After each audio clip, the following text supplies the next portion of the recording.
பேரன்புமிக்க மாணவ செல்வங்களுக்கு வணக்கம். என் பெயர் ஆ. முருகன், கணிதாசிரியர், அரசு மேல்நிலைப்பள்ளி, அனந்தபுரம்.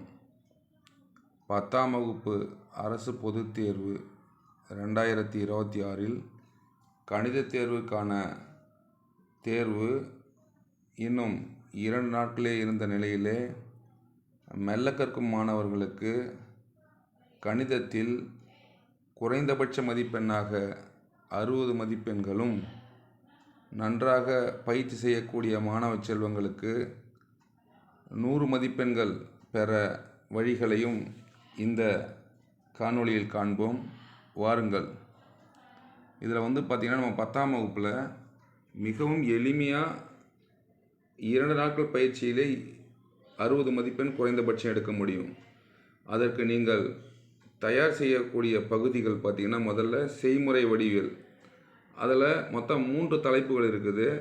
நம்ம 2 தலைப்பை நீங்கள் நல்லா பயிற்சி எடுத்தால் போதும். அதில் ஃபஸ்ட்டு பார்த்திங்கன்னா மிக மிக எளிமையானது, வடிவத்த முக்கோணம் வரைதல். அதில் பார்த்திங்கன்னா எடுத்துக்காட்டு 4.10, 4.11 அந்த கணக்கும், பயிற்சி 4.1ல் 10, 11, 12, 13 மொத்தம் இதில் 6 கணக்குகள் இருக்குது. இதில் 2 விதமான மாடலில் கணக்கு இருக்கும். அதை நீங்கள் மிக எளிமையாக செஞ்சிடலாம். அடுத்தது தொடுகோடு வரைதலில் 3 மாடலில் இருக்குது. ஒன்று பார்த்திங்கன்னா மையத்தை பயன்படுத்தி ஒரு தொடுகோடு வரைதல். அது பார்த்திங்கன்னா எடுத்துக்காட்டு 4.29. அதேமாதிரி பயிற்சியில் பார்த்திங்கன்னா 4.4ல் 11வது கணக்கு. அடுத்தது மாற்று வட்ட துண்டு தேற்றத்தை பயன்படுத்தி கணக்கு ஒரு தொடுகோடு வரைதல் பார்த்திங்கன்னா எடுத்துக்காட்டு 4.30, பயிற்சி 4.4ல் 12வது கணக்கு. அதுக்கப்புறம் 2 தொடுகோடுகள் வரைதலில் எடுத்துக்காட்டு 4.31, பயிற்சியில் 4.4ல் 13, 14, 15, 16 மொத்தம் 9 கணக்கு.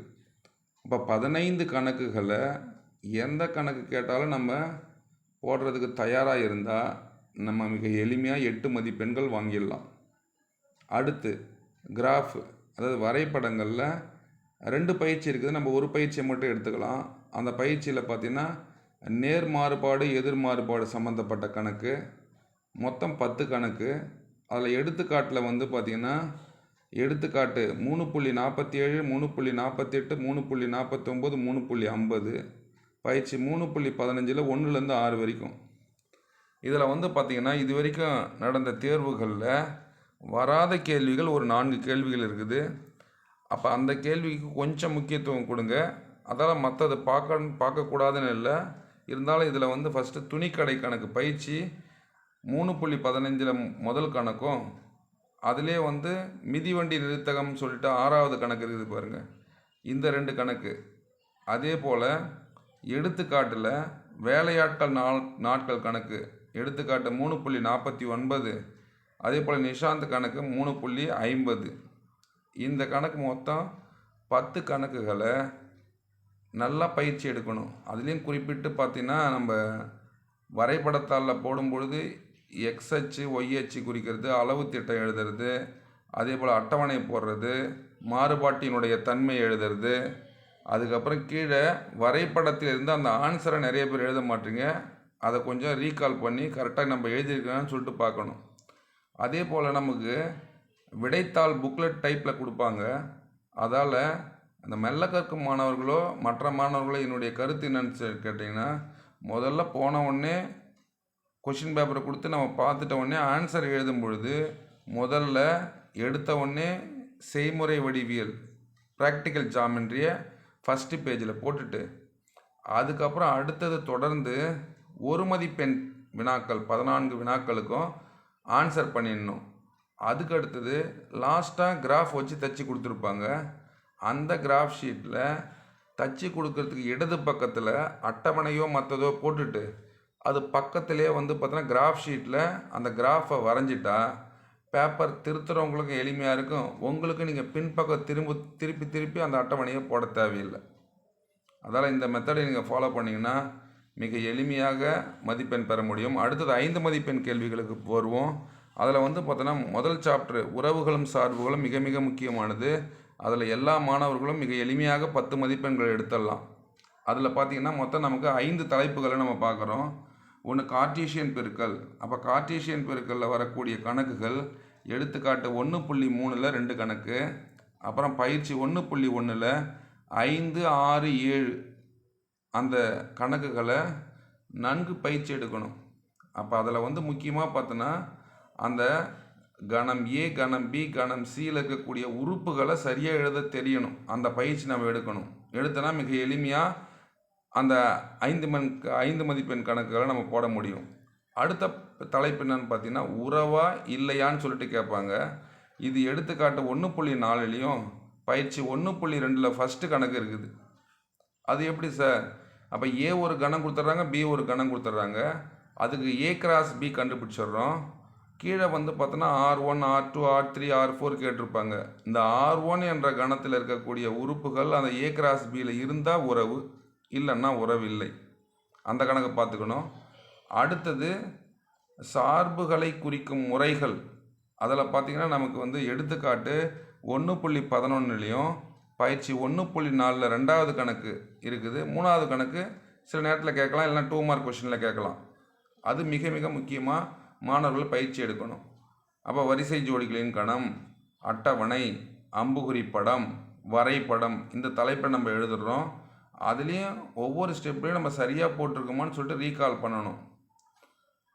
அதுக்கடுத்தது பார்த்தீங்கன்னா சார்புகளினுடைய சேர்ப்பு தலைப்பில் எடுத்துக்காட்டு 1.23 பயிற்சி 1.5ல் 8ல் 3 கணக்கு இருக்குது ராஜா. இந்த 4 கணக்குகளும் சார்புகளினுடைய சேர்ப்பு f of g of h கொடுக்குறாங்க பாரு, அந்த மாடலில் கணக்கு மிக எளிமையான கணக்கு. அதை நீங்கள் நல்லா பயிற்சி எடுத்துக்கோங்க. அடுத்தது பார்த்தீங்கன்னா சார்புகளினுடைய மதிப்பு காணுதல். இது 3 கணக்கு இருக்குது. எடுத்துக்காட்டு 1.18 பயிற்சி 1.4ல் 9, 10. அப்போ இந்த கணக்கும் நம்ம ஒரு எண்கோடு வரைஞ்சிட்டு அதில் எந்த இடைவெளிக்குள்ளே அந்த மதிப்புகள் வருதுன்னு சொல்லிட்டு அதை நம்ம போட்டு ப்ராக்டிஸ் பண்ணால் மிக எளிமையாக போட முடியும். அப்போ அந்த கணக்குகளையும் நீங்கள் எளிமையாக போட்டுடலாம். இந்த தலைப்பில் இருக்கக்கூடிய கணக்குகளை இந்த சேனல்லே பார்த்திங்கன்னா நிறைய வீடியோஸ் இருக்குது. நீங்கள் சப்ஸ்கிரைப் பண்ணிட்டு உள்ளே போனீங்கன்னா மிக எளிமையாக இந்த கணக்குகளை புரிஞ்சுக்கிற மாதிரி உங்களுக்கு அந்த சொல்லி கொடுத்துருப்போம். அதில் நீங்கள் பார்த்து அதை பயன்படுத்துக்காங்க. அடுத்தது பார்த்திங்கன்னா 2வது சாப்டரில் வந்து பார்த்திங்கன்னா எண்களும் தொடர் வரிசைகளும் நிறைய கணக்கு இருக்குது, எக்கச்சக்கமாக இருக்குது, ஃபார்முலாஸ் நிறையா இருக்குது. நம்ம குறைந்தபட்ச மதிப்பெண்ணாக ஒரே ஒரு கொஷின், ஒரு 5 மார்க் கொஷினாவது அட்டன் பண்ணலான்னு சொல்லிட்டு பார்க்கும்பொழுது நம்ம ஒரு முயற்சி பண்ணுறோம். இந்தந்த கணக்கெல்லாம் நம்ம போடலான்னு பார்த்தீங்கன்னா அதில் 5 + 55 + 555 இது வந்து பார்த்தீங்கன்னா எடுத்துக்காட்டு 2.51ல் இருக்குது. அதுமாதிரி பயிற்சி 2.8ல் 6வது கணக்கில் 3 + 33 + 333 7 + 77 + 777 இது வரல, ஒரு வருஷம் வந்திருக்குது. அதுக்கடுத்தது ரேகா கணக்கு வந்து பார்த்தோன்னா பயிற்சி 2.9ல் 6வது கணக்கு. அப்புறம் 300க்கும் 600க்கும் எடுத்துக்காட்டு 2.36. இது இல்லாமல் மீப்போவா கண்டுபிடிக்கிற கணக்கு யூக்ளிடின் வகுத்தல் துணை தேற்றத்தை பயன்படுத்தி எடுத்துக்காட்டு 2.6. அப்போ நம்ம குறைந்தபட்சமாக ஒரு 6 கணக்கு பார்த்துன்னு போகிறோம். நம்மளுடைய லக்கு இதுலேருந்து ஒரு கணக்கு கேட்கறதுக்கான வாய்ப்பு இருக்குது. பொதுவாக வந்து கொஷின் பேப்பர் எடுக்கும் பொழுது ஒரு 60% ஒரு எளிமையான கேள்விகளை எடுப்பாங்க. அந்த நம்பிக்கையோடு நம்ம காத்திருப்போம். அடுத்தது பார்த்திங்கன்னா நமக்கு 3rd சாப்டரில் இயற்கணிதத்தில் வந்து பார்த்திங்கன்னா 2 பகுதிகளை நம்ம முக்கியமாக பார்த்துக்கணும். ஒன்று வர்க்கமூலம் கண்டுபிடிக்கிறது, அடுத்தது அணிகளில் குறிப்பிட்ட கணக்குகள். அப்போ வர்க்கமூலம் கண்டுபிடிக்கிறதுல வர்க்கமூலம் கண்டுபிடிக்கிற கணக்கு எடுத்துக்காட்டு 3.21. அதே போல் பயிற்சியில் 3.18ல் 1ல் 4 கணக்கு இருக்குது. அப்போ மொத்தம் 5 கணக்குகள் வந்து பார்த்திங்கன்னா நமக்கு எதில் வருதுன்னு பார்த்திங்கன்னா அந்த வர்க்க மூலம் கண்டுபிடிக்கிறது. அதே போல் அலகு பயிற்சியில் 9வது கணக்கு 289 x⁴ - 612 x⁻³ + 970 x⁻² - 684 x + 361ன்னு ஒரு கணக்கு. அப்போ அலகு பயிற்சியில் கேட்டால் இந்த கணக்கு கேட்கலாம். இதுக்கு மிக எளிமையாக நீங்கள் எப்படி சார் போடலான்னு பார்த்தீங்கன்னா 289க்கு வர்க்கமூலம் 17. அப்புறம் அடுத்தது 18ன்னு வரும். கடைசியாக 361க்கு 19. அப்போ ஆன்சர் எப்படி நம்ம வரும்? ஈஸியாக 17x² மைனஸ் 18x ப்ளஸ் 19. அப்போ லைனாக வரும். அப்போ மிக எளிமையாக போட்டுடலாம். அது இல்லாமல் கொடுக்கப்பட்ட பல்லுறுப்புக்கோவையானது முழு வர்க்கம் எனில் ஏபியினுடைய மதிப்பு கண்டுபிடிக்கிறது, எம்என்னுடைய மதிப்பு கண்டுபிடிக்கிற கணக்கு அது எங்கே இருக்குதுன்னு பார்த்தீங்கன்னா, எடுத்துக்காட்டு 3.22 பயிற்சி 3.18ல் 2ல் 2 கணக்கு 3ல் 2 கணக்கு. அப்போ இந்த கணக்கு மொத்தமாக அதில் ஒரு எடுத்துக்காட்டில் 2 கணக்கு, பயிற்சியில் 8 கணக்கு, அழகு பயிற்சியில் ஒரு கணக்கு, 11 கணக்கு. நல்லா மிக இதையுமே விடக்கூடாது, எல்லாத்தையுமே நம்ம பயிற்சி எடுத்துக்கணும். அதுக்கடுத்தது பார்த்திங்கன்னா மிக மிக முக்கியமானது இயற்கணிதத்தில் அணிகள் தலைப்பில் வந்து பார்த்திங்கன்னா நிறைய கணக்குகள் இருக்குது. அதில் வந்து நம்ம குறிப்பிட்ட கணக்குகளில் பார்த்திங்கன்னா எடுத்துக்காட்டு 3.72, 3.71, 3.73, பயிற்சி 3.19ல் 5, 11, 12, 13. அப்போ இந்த கணக்கெல்லாம் என்ன சார்னு பார்த்தீங்கன்னா, இரு அணிகளினுடைய பெருக்கல்ல வரும்பொழுதோ இரு அணிகளினுடைய கூட்டல் வர அந்த கான்செப்டை வச்சு இருக்கும். AB whole transpose equal to B transpose A transpose 2 கணக்கு, a² minus 5a plus 7i2 equal to O அது ஒரு கணக்கு. அதுக்கப்புறம் a into B plus C is equal to AB plus AC கணக்கு, a into BC equal to AB into C, a² minus a plus D into A is equal to BC minus AD into I2. அப்போ இந்த கணக்குகளை நீங்கள் பயிற்சி எடுத்தீங்கன்னா அதிலிருந்து ஒரு கணக்கு கேட்குறதுக்கு வாய்ப்பு இருக்குது. 2 நாட்களில் மிக சிறப்பாக நம்ம பயிற்சி எடுக்க முடியும். அடுத்தது ஆயத்தொலை வடிவியலில் முதல் பயிற்சியில் பார்த்திங்கன்னா நம்ம முக்கோணத்தினுடைய பரப்பு நாற்கரத்தின் பரப்பு இதை மட்டுமே முதல் பயிற்சி நம்ம பயிற்சி எடுத்தாலே நமக்கு 5 மதிப்பெண் கிடைப்பதற்கான வாய்ப்பு அதிகம். அப்போ நாற்கரத்தினுடைய பரப்புனா எடுத்துக்காட்டு 5.6, 5.7. அப்புறம் பயிற்சி 5.1ல் 5ல் 2 கணக்கு இருக்குது. 6வது கணக்கு என்னன்னா அதாவது நாற்கரத்தினுடைய பரப்பு கொடுத்துட்டு கேயினுடைய மதிப்பு கண்டுபிடிக்கிறது. அதே போல் அழகு பயிற்சியிலும் ஒரு கணக்கு இருக்குது. அப்போ இந்த கணக்குகளை நீங்கள் அதே மாதிரி முக்கோணத்தினுடைய பரப்பு கண்டுபிடிக்கிறது, அதே மாதிரி முக்கோணத்தினுடைய பரப்பு கொடுத்துட்டு ஏ மதிப்பு இல்லைன்னா கே மதிப்பு கண்டுபிடிக்கிறது. முக்கோணத்தின் பரப்புன்னு இல்லை படிப்புன்னு தவறாக பதிவு பண்ணிடுறாங்க, நீங்கள் பரப்புன்னு எடுத்துக்கோங்க. அடுத்தது பார்த்திங்கன்னா நம்ம புள்ளியியல் நிகழ்தகவில் பார்த்திங்கன்னா நம்ம நிகழ்தகவுன்ற சாப்டர் மிக மிக எளிமையான சாப்டர். ஈஸியாக நம்ம அதில் ஒரு 5 மதிப்பெண்ணை வாங்கிடலாம். புள்ளியியலில் நம்ம வந்து பார்த்திங்கன்னா முடிந்தால் அந்த பயிற்சி 8.2ல் 5, 6 கணக்கு இருக்குது. அது பார்த்திங்கன்னா உங்களுக்கு மாறுபாட்டு கெழு கண்டுபிடிக்கிற கணக்கு, அதை முடிந்தால் முயற்சி செய்யுங்க. அதுக்கப்புறம் நிகழ்தகவு கணக்கில் பகடையில் கணக்கு இருக்குது. அதுக்கப்புறம் அதில் வந்து பார்த்தோன்னா பகடையை பொறுத்த வரைக்கும் பயிற்சி 8.10 எடுத்துக்காட்டு 8.19, பயிற்சி 8.3ல் 7.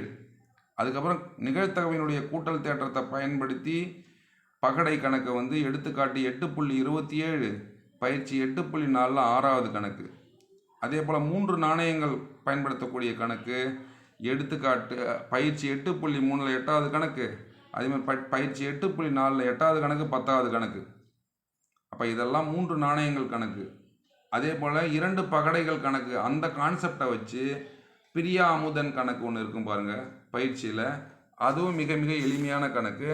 நீங்கள் அதை கூட நம்ம போட்டுடலாம். அதை விட முக்கியமானது NCC NSS கணக்கு எடுத்துக்காட்டு 8.30, அதையும் நீங்கள் பார்த்துக்கணும். இதெல்லாம் நம்ம எளிமையான பகுதி, அதை நீங்கள் ப்ராக்டிஸ் பண்ணிங்கன்னா அதுலேருந்து ஒரு 5 மதிப்பெண் வாங்கிடலாம்.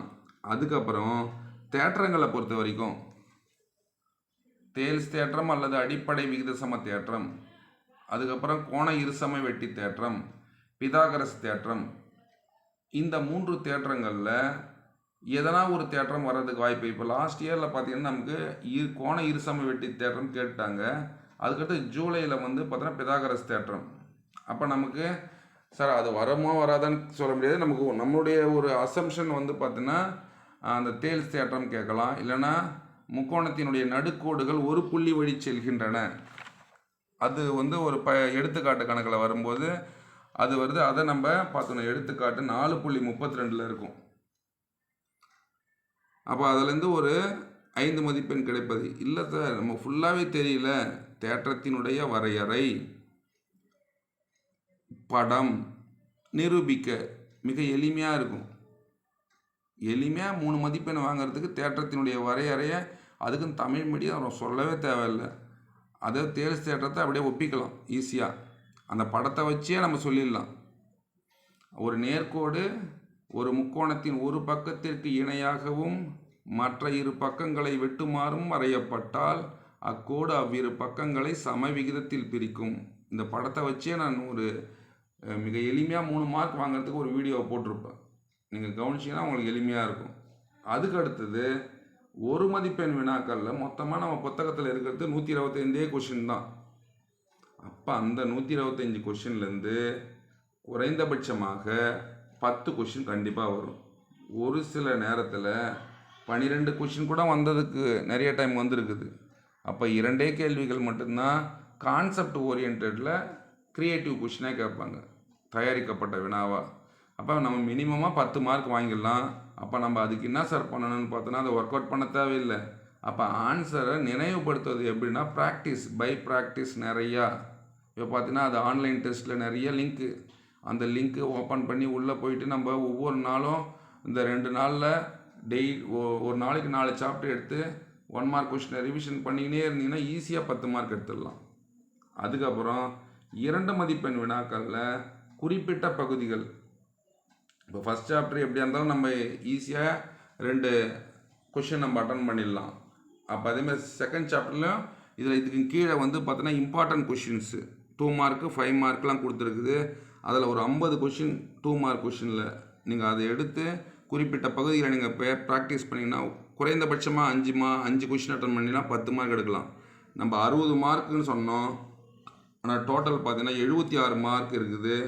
இது இல்லாமல் வேறு சாப்டர்ஸு 7th சாப்டரில் அளவியலில் சில கொஷின்ஸு, அதே போல் முக்கோணவியலில் ஒரு சில கொஷின் நம்ம அடிக்கடி சொல்லுவாங்க, இரு கப்பல்களுக்கு இடைப்பட்ட தொலைவு, அதேமாதிரி ஃப்ரஸ்டம் சம், அது இடைக்கண்டம் சம்மு 7th சாப்டரில் 7வது சாப்டரில்.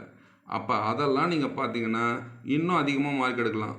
அப்போ ஒரு புத்தகத்தில் மொத்த கேள்விகளின் எண்ணிக்கை எவ்வளோ சார் இருக்குதுன்னா 1000க்கு மேலே இருக்குது. அவ்வளோ கணக்கு நம்ம ப்ராக்டிஸ் பண்ண முடியுமா? முடியும். ஆனால் நமக்கு அதுக்கான நேரம் கிடையாது.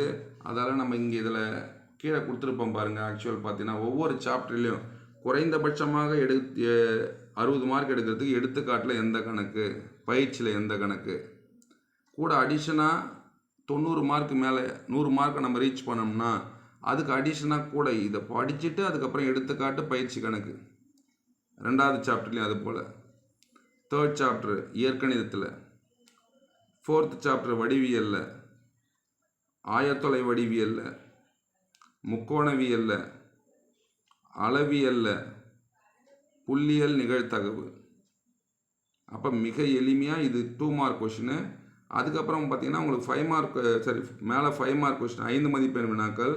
அடுத்த 2 மதிப்பெண் வினாக்கள்லையும் அதே போல் தான் ஒரு தலைப்பு, ஒவ்வொரு தலைப்புலையும் குறைந்தபட்ச மதிப்பெண் பெறுவதற்கு எடுத்துக்காட்டு பயிற்சி கணக்கு, அதுக்கப்புறம் கூடுதலாக மதிப்பெண் பெறுவதற்கு அதுக்கு எடுத்துக்காட்டு பயிற்சி கணக்குகள். இதை நீங்கள் ஒவ்வொரு சாப்டராக நீங்கள் பார்த்தீங்கன்னா அப்போ எளிமையாக நீங்கள் வந்து இந்த 2 நாட்கள் பயிற்சி எடுத்தாலே போதும், நம்ம அந்த முழு மதிப்பெண்ணை அடைய முடியும். ஏன்னா பார்த்திங்கன்னா நமக்கு பொதுவாகவே கேள்வித்தாளை கொஷின் அட்டன் பண்ணுறது தான் இருக்குது. கேள்விகளை நீங்கள் சூஸ் பண்ணும்போது எளிமையான கணக்குகளை எடுத்து நம்ம போட்டிங்கன்னா முதல்ல நமக்கு எந்த விதமான உங்களுக்கு நடுக்கமாக எதுவுமே இல்லாமல் ஈஸியாக நம்ம போட்டுற முடியும். அதால் வரக்கூடிய 2 நாட்களில் வரக்கூடிய தேர்வில் குறைந்தபட்சமாக 60 மதிப்பெண்ணும் அதிகபட்சமாக 100 மதிப்பெண்ணும் பெற வேண்டும் என வாழ்த்துகிறேன். இந்த பதிவு உங்களுக்கு பிடிச்சிருந்தால் இந்த சேனலில் வந்து சப்ஸ்கிரைப் பண்ணுங்கள். நிறையா வீடியோஸ் வந்து 10ஆம் வகுப்பு சம்மந்தப்பட்ட கணக்குகள் எல்லா சாப்டர்லேயும் மிக எளிமையாக ஒவ்வொரு பகுதியையும் நம்ம புரிஞ்சுக்கிற மாதிரி வீடியோஸ் அதில் இருக்குது.